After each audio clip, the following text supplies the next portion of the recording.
Good morning students. Today I will teach you SST chapter 3.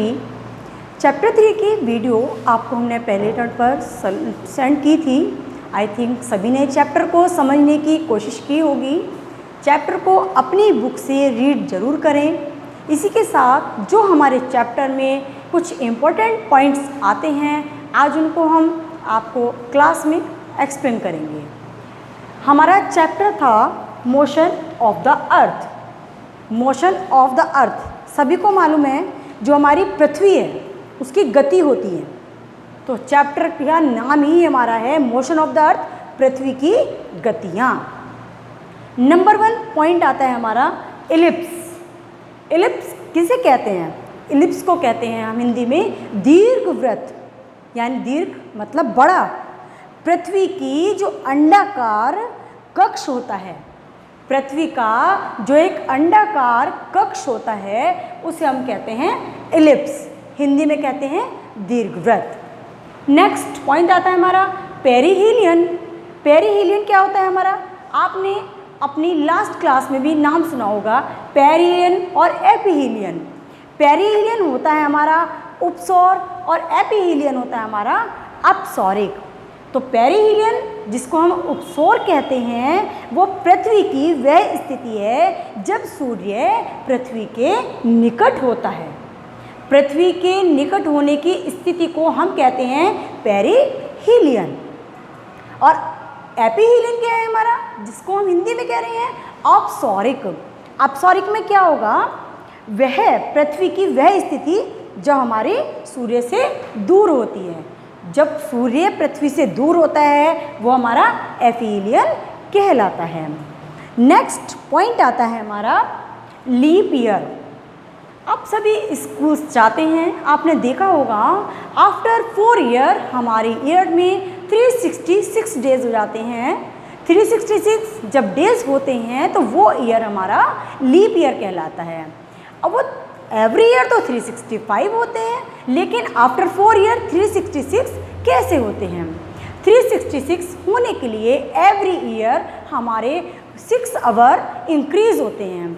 और जब 6 year हमारे 4 years तक इंक्रीज होते हैं तो 6 + 6 + 6 + 6 यानी 6 × 4 मिल करके हमारे हो जाते हैं 24 आवर्स. उन 24 आवर्स से हमारा तैयार हो जाता है 1 डे. वो 1 डे इंक्रीज होकर के हमारा लीप ईयर बन जाता है. लीप ईयर में हमारा क्या होता है? 366 डेज हो जाते हैं. सबको समझ आया लीप ईयर हमारा कैसे बनता है? नेक्स्ट पॉइंट हमारा आता है सोलिस्टाइस. सोलिस्टाइस जिसको हिंदी में कहते हैं हम अधिवर्ष. अधिवर्ष क्या हमारा? अधिवर्ष कहलाता है प्रति 4 वर्ष से होने वाला, जिसमें लीप ईयर में हमारी फरवरी जब 29 डेज की होती है जिसको हम लीप ईयर कह रहे थे. नेक्स्ट जो पॉइंट आता है हमारा सोलिस्टाइस, वो एकदम डिफरेंट होता है. Solstice the period when the sun shines over the tropic vertically. जब हमारा वर्टिकली सन का आना होता है, यानी कि वह समय जब सूर्य किसी अक्षांश पर सीधा चमकता है. सूर्य जब किसी अक्षांश पर सीधा चमकता है तो हमारा कहलाता है सोलिस्टाइस. नेक्स्ट होता है हमारा इक्विनॉक्स. आपने आमतौर पर अपनी लैंग्वेज में सुना भी होगा. इक्विनॉक्स मीन्स दिन रात. दिन रात जब हमारे एक समान होंगे जिसको हम कहते हैं इक्विनॉक्स को कहते हैं संक्रांति. संक्रांति क्या होती है? The period when the sun shines over the equator. वह समय जब सूर्य किसी अक्षांश पर सीधा पड़ता है तो वो हमारा कहलाएगा इक्विनॉक्स. नेक्स्ट होता है हमारा रोटेशन. रोटेशन और रिवोल्यूशन.